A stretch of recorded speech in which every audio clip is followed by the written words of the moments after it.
So who knows what this beauty is that we've got here today. When was the last time you even saw one?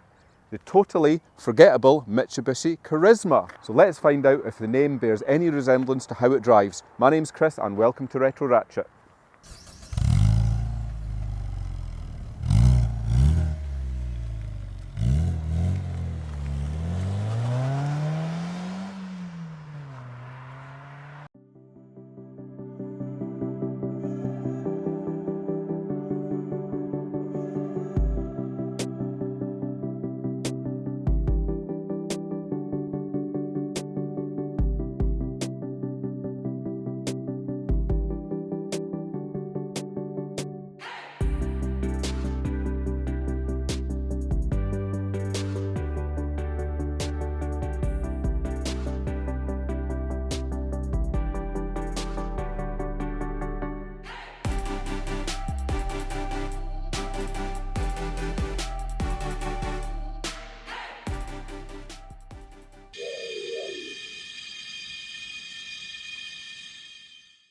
Okay, so if you have an equally dull or rare or bizarre retro car that you'd like featured in the channel, please leave me a comment. So right, on to this one then. So this was based on the first generation Volvo S40, which again is a rare sight on the roads. These were aimed at the kind of buyer who just wants to blend in. Nothing too sporty, something they can leave in a car park that isn't going to get nicked by the time they get back. And I think Mitsubishi definitely ticked all those boxes there. So unfortunately, they did have a bit of a dull reputation. Buyers were more interested in the Ford Mondeo or the Vauxhall Vectra to give the poor old Carisma a second look. So these were made between 1994 and 2004 in Europe, believe it or not. Various different engines and trim levels were available, mostly petrol with a 1.6 and a 1.8, and with a 1.8 GDi, which is what this one is. LX trim, GLX trim and GLS, and I think GLS was the top of the range one. Right, so about this particular one, it's a 1999 1.8 GDi. So GDi is gasoline direct injection, for those of you not familiar with that. It's got 50,000 miles on the clock, is in this striking green colour and missing wheel trims. So a wee interesting fact about the GDi that probably nobody knows. Reportedly offered a 20% fuel saving and a 10% power increase. Too good to be true? Well, let's find out. Right, let's do a wee exterior walk round. Sorry for the hood, it's now raining and I don't want to mess my hairstyle up. Stunning green colour, like we've said. Yeah, it looks kind of dull, inconspicuous. You know, they just don't stand out. They just blend in with the crowd, these things, you know, you wouldn't notice them. Kind of similar to most Japanese cars of this era and this size, like the Toyota Carina, the Mazda 626 and the Carisma. 14-inch steel wheels, missing wheel trims. I guess it kind of does suit it a bit of no wheel trims. A lot of black plastic trim everywhere, no chrome, which is probably good. Got a wee aerial here that extends out from the A-pillar. We'll leave that up. Let's have a wee look round the back. Round the back, so this is interesting. Twin exhausts. I wonder if that's standard or if somebody actually sported this up a wee bit. You know, it's maybe got a bigger engine under there, but yeah, twin exhaust. I mean, that actually looks pretty cool. No spoiler. What else have we got? Big GDi badge with little lines across it, make it look a little bit cooler. I don't know. Around this side, pretty much the same as the other. I mean, condition-wise, to be fair to this old bus, it's not too bad. Having a wee look round these arches. Yeah, it doesn't look too bad. There's no big major areas of rust on it, which is interesting. So it's probably been looked after at some point in its life. You know, it's just survived. I think if you put a set of wheel trims on it and gave it a wee machine polish, that would probably bring it up wonders. Nissan Primera. Who thinks that kind of looks a wee bit like a Nissan Primera front end there? Put in the comments. And sorry if I offended anybody with that. Wee war wound on the bumper here, where it's obviously hit something, and no fog lights in this model. We've got two wee plastic grills, so yeah, you know, it's just a pretty usable late 90s Eurobox. Right, let's take a wee look under the bonnet.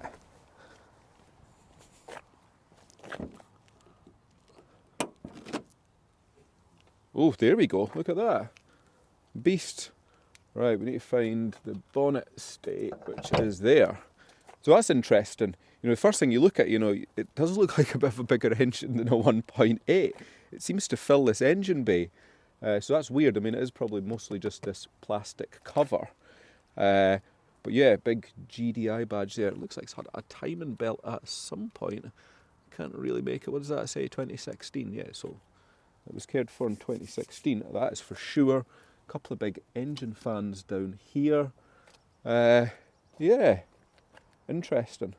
I'd like to look with that off, but we've not got any tools with us. Be curious what's under there. But yeah, I've never seen one of these GDi engines in the flesh. So it's 1.8, 16 valve, double overhead cam, I think, 123 brake horsepower. So we'll get out on the road and actually see what that 123 horsepower is like. Certainly the drive up here, it was really, really smooth. I was very surprised. But yeah, so that's under the bonnet. Oh, and 5-speed manual transmission, as you would expect. You're intrigued, aren't you? You're excited to see how quick this is. Look what we found in the back. Wheel trims. So, you know, we've easily added £500 value there. Don't know why they're not on. They should be on. Interior, the best bit. Look at that seat fabric. Who doesn't think that's cool? In fact, don't put in the comments if you don't think it's cool, because I'll never be able to reply to hundreds of comments to say that it's naff. So sitting in here, I'm pleased to say it's actually super comfy. Look at these big seats. You know, you're just kind of sitting, you know, in them rather than on top of them. So I think it's actually very, very comfy. I'm indicating to my wife at the moment that this could be a prospective purchase for the retro ratchet fleet. She doesn't look very impressed, but I think it's quite comfy to sit in. Yeah, typical late 90s velour upholstery. I mean, look at that. I mean, I don't really know what it's meant to be. I mean, it's just like patches of green and stuff all over it. So it's kind of like the three-piece suite your parents used to have in the 80s. But yeah, very comfy. Lots of adjustments. So there's an adjustment there for the front of the base, and there's an adjustment there for the back of the base. This slides the seat back and forth, and then just your normal angle adjustment there. Driving position, so for me it's actually great. I can reach all the controls. Look at that, my legs can reach and my short arms can reach. But no, we've got a height adjustable steering wheel, which is great. Gear stick is quite tall, but it's within good reach, so it's pretty comfy. It just takes a wee bit of getting used to. And you've got a wee armrest. It's kind of a wee bit low down there. You know, it sits there. I mean, I think it's just probably a cover for a box, but yeah, you wouldn't really put your arm on it. 2 thumbs up for the seats. Dash, right, favourite bit. Right, dashboard. My favourite bit of a car. Let's have a wee look at this one. Is this going to be impressive or not? Let's turn that ignition on. What have we got? Well, there we go. You know, we've got that very low 50,000 miles. We've got a rev counter there which states it's already turning over at 1,000 RPM, which is a little bit of a lie unless it's a hybrid, and it's extremely quiet.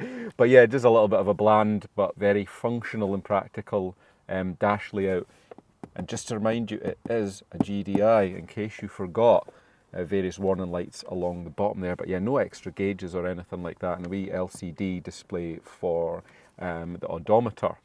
So yeah, I mean, I suppose, yeah, maybe a thumbs down for that, a thumbs up for the fact that, you know, the big rev counter and big speedo, very readable. So there's a fair level of equipment in this one. We've got air conditioning, we have no stereo. So no stereo, so it's going to be a very quiet drive. You've got central lock-in, electric door mirrors and electric windows, so a reasonable amount of spec, and airbags, front and passenger airbags, and no sunroof. Headlining is immaculate. Isn't that weird? It is like totally spotless, like a brand new car. Let's take a wee look in the back and see what that's like. In the back, right, so the back's actually pretty spacious, helped by the fact that I'm so short, but that's me sitting there, and you've got, yeah, about that much knee room. You do sit quite low actually. Yeah, you've got a wee headrest here, adjustable, no centre armrest, but it is actually quite comfy, I think. It's quite a decent place to be, reasonably spacious. We've obviously got a child seat in the back as well. But yeah, quite a practical car, and windy windows. So that's fine. And that one works, right, so that's good. And that's the rear.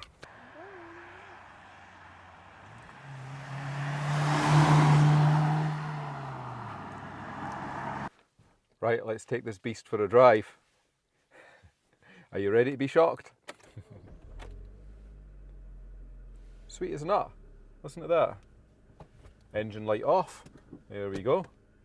I think the rev counter is probably a little bit optimistic because that's definitely not 1500 revs. Right, let's get into this review then. What do we think of the old Mitsubishi Carisma? So in my opinion, it's a very, very smooth drive. Seems to be reasonably well refined, considering the value of this thing. So it steers very nicely. Obviously it's power assisted. It's very, very light. There's nothing not to really like about it. It's not the type of car I'm going to go blasting through the bends to see how much feedback I get through the front tyres. But I mean, it's coping with this bumpy country road pretty well. We go into the really bumpy section in a few seconds, and we'll see how it damps out all of those undulations in the road. And actually, not too bad.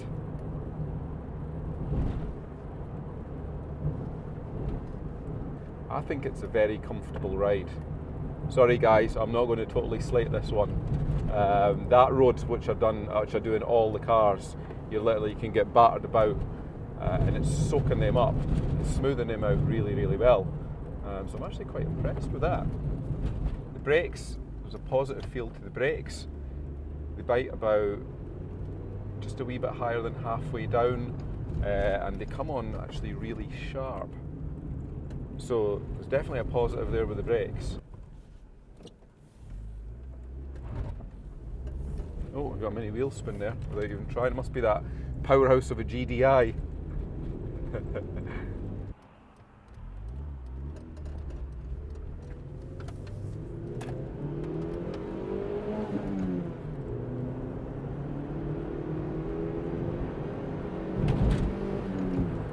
Right, so acceleration isn't too bad. There's definitely some weird readings of the rev counter. It looked like I went to 7.5 there, which it didn't. So yeah, it's not like a Honda VTEC or anything like that. It's not the fastest thing in the world. What I would say is it's very smooth. It seems to be quite linear.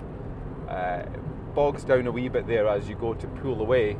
I think that's probably this GDi setup is. I think it's probably configured for emissions and fuel economy rather than outright performance. But once it picks up a wee bit, it seems to go all right there. But it's certainly not going to set the world on fire. But 123 brake is probably what I would expect from a car this size with that size of engine in it. Right, well, we do another cheeky wee pull here.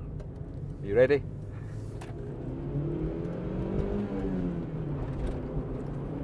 Hey, with a wheel spin going into second there.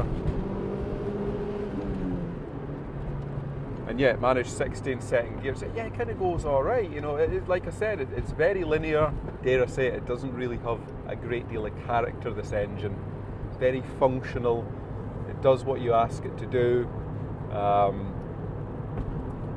Decent amount, I guess, of mid-range torque. Nothing massively negative to say, to be fair. It just does what you ask it to do. It's just not particularly exciting.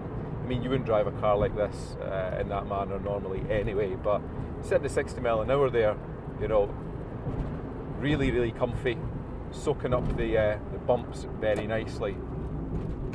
But I think the brakes, steering and suspension, they work together really well. Like I said earlier, you're not going to be flying down B roads in it and getting a thrill or a kick out of doing that. But what you are going to be doing is, you know, a long journey down south in it. I reckon it'd be a very comfortable motorway cruiser, this car. So when you put your foot down in second gear there, yeah, it is a little bit flat under 3,000. And then you 3,000 to 5,000 or whatever that was indicating there. Yeah, it does pull a little bit better actually.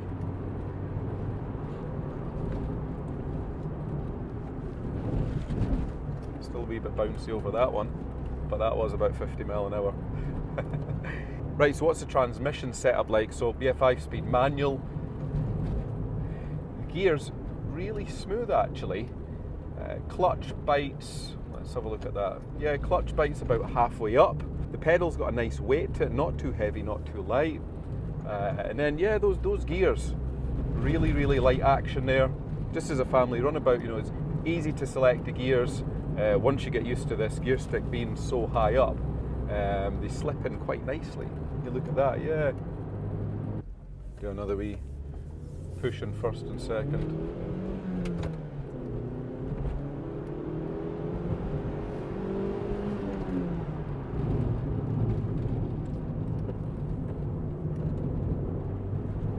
Yeah, I find the brakes very predictable.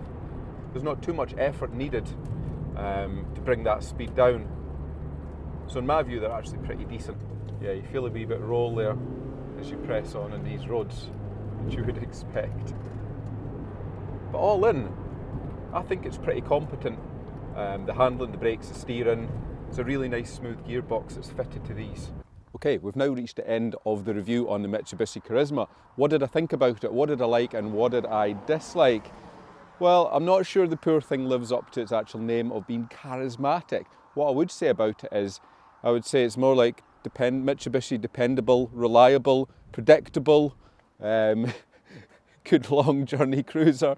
But I wouldn't say the short time I've had it to drive it, there was a particularly exciting or an engaging drive, but I mean, you wouldn't really expect it to be. So what did I like about it in all seriousness? Well, I liked the fact it was really comfy.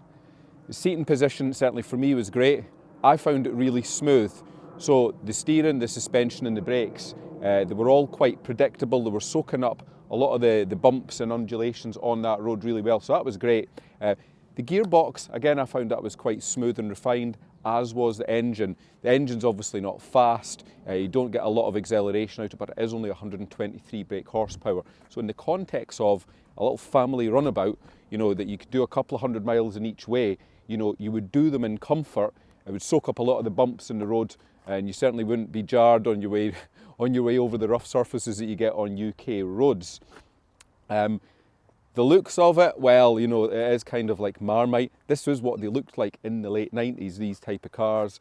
You've got this, what I think is very retro interior with this type of cloth. Again, you either love it or hate it. I think it's perfectly tolerable, but I like this kind of stuff.